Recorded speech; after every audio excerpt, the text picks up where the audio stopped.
भंडारा जिल्ह्याला पावसानं झोडपून काढलेलं आहे। वैनगंगा नदीनं धोक्याची पातळी ओलांडल्याचं कळतंय।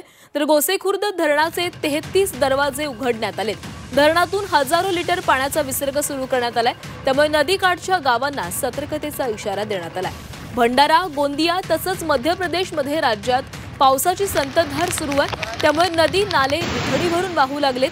भंडारा जिल्ह्यातून वाहणारी वैनगंगा नदीनं धोक्याची पातळी ओलांडली असून गोसीखुर्द धरणाच्या पाणी पातळीमध्ये वाढ झाल्यानं गोसीखुर्द धरणाचे 33 दरवाजे खुले करण्यात आलेत। या धरणातून हजारो लिटर पाण्याचा विसर्ग सुरू करण्यात आला असून नदी काठावरील चंद्रपूर, गडचिरोली तसंच भंडारा जिल्ह्यातील पवनी तालुक्याला जिल्हा प्रशासनाच्या वतीनं सतर्क राहण्याचा इशारा देण्यात आला आहे।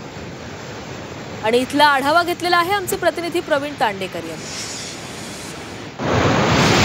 भंडारा, गोंदिया तसंच मध्य प्रदेश राज्यामध्ये 24 तासापासून पावसाची संततधार सुरू आहे। त्यामुळे वैनगंगा नदी ही दुथडी भरून आहे। आपण सध्या गोसेखुर्द धरण परिसरात आपण पाहू शकतो। गोसेखुर्द धरणाचे 33 दरवाजे खुले करण्यात आलेले आहेत। या धरणातून मोठ्या प्रमाणात पाण्याचा विसर्ग सुरू आहे। तर आपण पाहू शकतो की कशा प्रकारे गोसेखुर्द धरणाचे जे 33 दरवाजे खुले करण्यात आलेले आहेत आणि त्यातून हा पाण्याचा विसर्ग सुरू आहे। एकंदरीत अफाट असा सागरासारखा याचा दृश्य आपण पाहू शकतो आणि यामुळे पवनी तालुका तसंच गडचिरोली, चंद्रपूर या गावांना सतर्क राहण्याचा इशारा जिल्हा प्रशासनाच्या वतीने देण्यात आलेला। तर अनेक गावांचा जे संपर्क तुटलेला आहे, त्यामुळे कुठेतरी खबरदारी घेण्याचा इशारा सुद्धा जिल्हा प्रशासनाच्या वतीने देण्यात आलेला आहे।